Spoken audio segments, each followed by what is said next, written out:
cette soirée.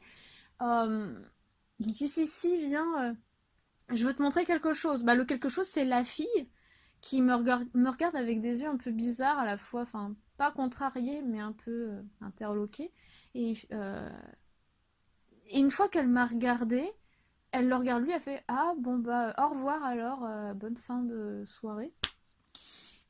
Et en fait, il m'avoue, cette fille, elle a voulu sortir avec moi, mais je lui avais dit non, parce qu'elle, tout ce qu'elle veut, c'est mon argent. Bah, s'il raconte ce bobard à tout le monde, c'est peut-être pas la meilleure façon d'attirer les filles honnêtes. Donc, je lui ai dit, j'ai passé une bonne soirée avec ma copine. Et je me suis retenue de rire à ce moment-là parce que j'avais envie de lui dire, bah, je t'ai peut-être pas donné en spectacle, mais rien que ça, quand la fille elle va raconter à tout le monde que le petit arc-en-ciel il s'est trouvé une meuf et qu'en vérité elle l'a bloqué, là il va vraiment se donner en spectacle. Donc j'ai bien fait, le meilleur pour la fin. Dans le bus, donc il me prend la main, il met sa main sur ma cuisse, il commence à regarder mes doigts comme s'il imaginait déjà une alliance dessus. Et à un moment, il a essayé de vouloir retirer mon masque. Et là, pareil, je l'ai repoussé à nouveau avec les mains. Il y a de quoi monter un dossier. Bon, j'ai pas envie, enfin, j'ai aucun intérêt.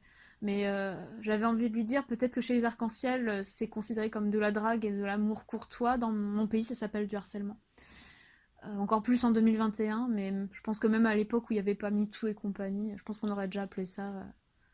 C'est très beau, enfin, je suis sûre que dans les villages où c'est le bal du 14 juillet, je suis sûre qu'une fille passe un bien meilleur moment avec les pompiers qui attendent ce jour-là pour aller vers les filles et les filles pour aller vers les garçons. Je pense que ça se passe beaucoup mieux que ce que j'ai vécu. Et il reprend son disque habituel, on a les mêmes valeurs, on a un cœur d'or tous les deux. Au bout d'un moment, en fait, je faisais même plus semblant de l'écouter, et plus il se collait à moi, plus moi je fixais ailleurs. J'avais envie de sortir mon téléphone, sauf que ce connard, il aurait regardé, bah, il aurait essayé de regarder à l'intérieur, donc voilà. Et arrivé, comme je disais, j'ai pas été très structurée. Je m'attendais à ce qu'il tente sa dernière carte, plutôt que réfléchi. Comme par exemple un je t'aime, même si ça n'aurait pas été vrai, ou je suis amoureux, c'est pas vrai non plus. Mais quelque chose comme je suis attirée par toi, toi parce que t'as un rire communicatif, parce que j'aime ta façon d'exprimer ton goût pour la musique, quelque chose comme ça. Non, lui, c'est je ne veux pas te perdre parce que t'es un cœur pur. Ouais, c'est comme un objet, quoi. C'est comme dire t'es une pépite d'or, c'est pas un compliment, c'est un caillou. On complimente pas quelqu'un comme ça. J'ai essayé de lui expliquer comment ça marche en Occident, contrairement aux arcs-en-ciel, comment on va vers les gens, comment on leur dit qu'on a flashé sur eux, qu'il y a eu une alchimie, il y a eu quelque chose qui s'est passé. Tu vas pas vers les gens en disant t'es un cœur pur, on pourrait se marier, et lui prendre la main comme si c'était déjà fait, que c'était plus qu'une question de jour pour organiser le mariage. Mais voilà, l'écoute, c'est pas son fort. Pourtant, il prétendait que c'était une de ses qualités. Bien après celle d'être un cœur pur, avec des valeurs tatouées sur le corps. Et par quoi finir? Les mots me manquent.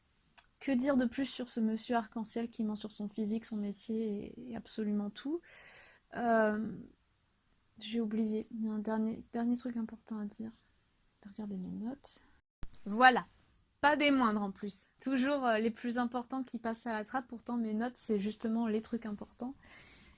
Il m'a dit je n'abandonne pas facilement, je continuerai de te parler. Tu sais pourquoi? Allez, on espère jusqu'au bout, un tantinet de romantisme dans cette journée épouvantable et humiliante. Quelque chose du style parce que ah oui, il m'avait fait aussi ça, le coup de me mettre ma main à moi sur son cœur à lui. Qui fait ça? Dans les mangas, quand c'est un bellâtre et la main d'un bellâtre dans un shoujo gay, on dit bien oui c'est ça, c'est mignon, mais dans la vraie vie ça ne l'est pas du tout. Euh, il me sort parce que si j'abandonne maintenant, d'autres hommes vont venir te parler et vont te prendre. Donc voilà, là il fallait ce mot final pour dire à quel point j'étais un trophée, un objet précieux à mettre sur son étagère pour montrer à la famille et qu'elle soit fière. À aucun moment, en fait, cet homme est incapable de citer un seul de mes passe-temps, un seul de mes traits de caractère. Pour lui, je suis un cœur pur qui partage ses valeurs. Je suis surtout le cœur pur qui l'a bloqué et dont on va parler dans le bowling de Grenoble pendant un moment, s'il y va régulièrement, peut-être même qu'il ira plus à cause de cette humiliation cuisante.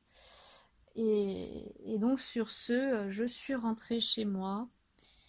J'avais acheté des Kinder, c'est même pas les vrais, les Kinder c'est trop cher, les faux. J'ai bouffé pour la première fois toute la boîte parce que j'étais tellement en colère. Heureusement j'ai pas attrapé froid, j'ai passé une journée sous la pluie, j'ai bu une boisson que je déteste. J'aurais dû lui lancer sur le visage, l'acidité des yeux aurait fait son boulot et je me serais partie en courant, mais je suis pas comme ça. Voilà, je préfère laisser une chance jusqu'au bout, mais là, plus. Il cumulait Il cumulait tout ce qu'il fallait pas. Donc voilà, je termine sur cette vidéo sur ça. Le fond, ce sera, je pense, un petit crapaud. J'ai trouvé une image qui résume très bien le petit crapaud avec des pièces d'or en dessous, sous ses fesses. Et finir par dire, bah vraiment, méfiez-vous de ce que vous trouvez sur Internet. Il faut demander une photo récente, vraiment. Il n'y a pas d'excuse. Il y a trop d'hommes qui disent, ouais, j'aime pas trop me prendre en photo. Tu prends tes doigts, tu prends ton téléphone, celui avec lequel tu es en train de parler en ce moment, tu appuies sur photo, tu mets le tournant, le pivot de caméra, et pouf, et tu seras peut-être moche, mais justement c'est pas grave. Si on commence à parler, il y a des chances que j'accepte le rendez-vous, que la fille accepte le rendez-vous. Elle aura ses raisons d'accepter le rendez-vous, bonne ou mauvaise, et au pire, quand elle te verra en vrai, tu seras plus moche en vrai ou moins moche. Dans tous les cas, on a forcément des raisons de venir. Moi, je suis venue plus par pitié, et vraiment, j'ai rarement été autant déçue. Pourtant, des dates pourries, j'en ai eu. Là, vraiment, j'ai un nouveau champion.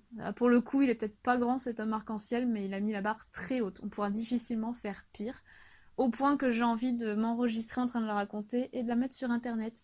Tout en restant le plus anonyme possible, car je ne souhaite pas à cet homme très très riche, avec les chicots pourris, de pâtir de cette mauvaise réputation. Mais voilà, je lui souhaite beaucoup de courage dans sa recherche de cœur pur. Et je me souhaite bon courage à moi pour tomber sur moins mauvais que lui, ce sera pas difficile.